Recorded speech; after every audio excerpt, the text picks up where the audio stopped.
Sobat pelaku pesugihan di malam Lailatul Qadar, setelah tumbalkan ibu kandung.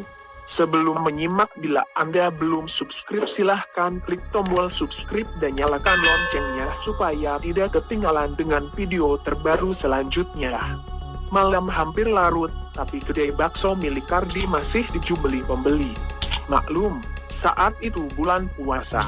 Masih banyak orang cari makanan di malam hari.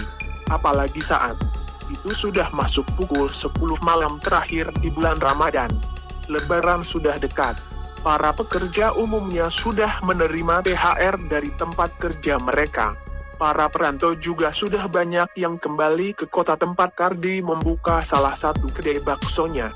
Jika kebanyakan orang-orang solih menghabiskan waktu iktikaf dan ibadah di pukul 10 malam terakhir Ramadan, justru buat Kardi itu menjadi masa-masa menangguk untung besar.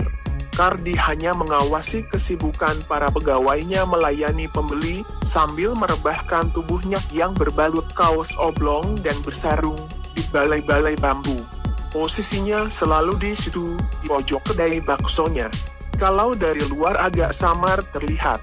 Selain posisinya di tempat remang-remang, juga ada tirai yang menghalangi dari area tempat makan pelanggan ke tempat Kardi menghabiskan hari-harinya. Tempat itu hanyalah salah satu kedai bakso milik Kardi. Di kota itu, dia punya 3 kedai. 3 kedai lain ada di kota sekitarnya. Dari seluruh 6 kedai bakso miliknya, dalam sebulan dia bisa meraup keuntungan bersih 100 juta rupiah. Dari penampilannya yang kerap cuma bersarung dan berkaos oblong, tak akan ada yang menduga jika dia punya penghasilan sebesar itu. Rumah di kampungnya mentereng. Sawahnya luas mengelilingi rumahnya. Juga ternak sapi dan kambingnya. Kemanapun Kardi mau pergi, ada sopir dengan mobil keren yang siap mengantarnya. Semua kemewahan itu bukan tanpa pengorbanan dia raih. Bukan semata kerja keras dan pengalaman usaha yang panjang, tapi juga pengorbanan jiwa berbau mistis. Tumbalnya bukan sembarangan, tapi ibunya sendiri yang sejak bertahun lamanya cuma tergolek. Lemah di pembaringan. Badannya nyaris cuma tulang berbalut kulit.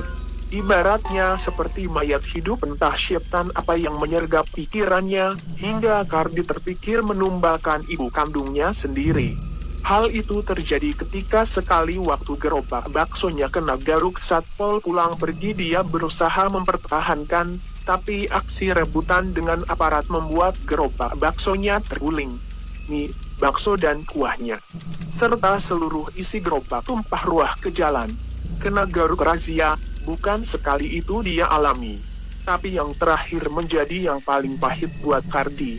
Dia sedang mengumpulkan uang untuk membiayai persalinan istrinya yang hamil tua. Tapi usahanya seret. Jualan baksonya baru mulai lagi setelah yang sebelumnya bangkrut karena disita petugas. Itu pun dia modali dengan pinjaman dari rentenir. Entah bagaimana dia mengembali utang ke rentenir setelah gerobak baksonya porak-poranda. Apatah lagi memikirkan biaya persalinan istrinya. Di tengah situasi kalut, dia berkenalan dengan Mbah Sukria yang kemudian diketahuinya sebagai dukun pesugihan. Dari situlah dia tega menumbalkan ibu kandungnya demi usaha baksonya bisa berkembang seperti sekarang. Dari atas balai-balai tempatnya rebah, Kardi tiba-tiba tertidur pulas.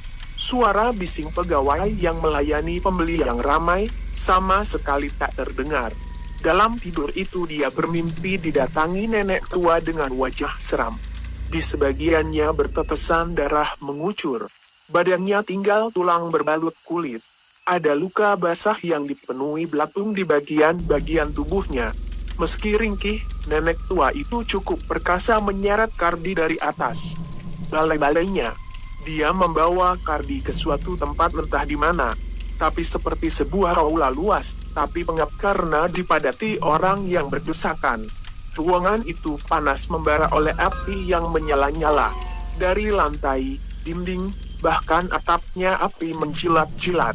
Sesekali menyembur air, bukan air dingin penyejuk suasana, tapi air mendidih dengan bau amis yang mengguyur seluruh penghuni ruangan. Ada bola-bola bulat seperti bakso, Tapi setelah diperhatikan seksama, itu bola-bola matu yang sangat dia kenal. Bola matu sang ibu. Matu Kardi bertemu pandang dengan bola matu itu, tak bisa bicara. Tapi pesan yang tersirat lebih dari 1.000.000 kata-kata. Bercerita tentang kepedihan seorang ibu, mendapati kenyataan anak kandungnya yang rela menumbalkan jiwa yang telah melahirkannya. Sebuah mimpi di suatu malam ganjil pada 10 hari terakhir Ramadan itu, telah menjadi titik balik bagi Kardi.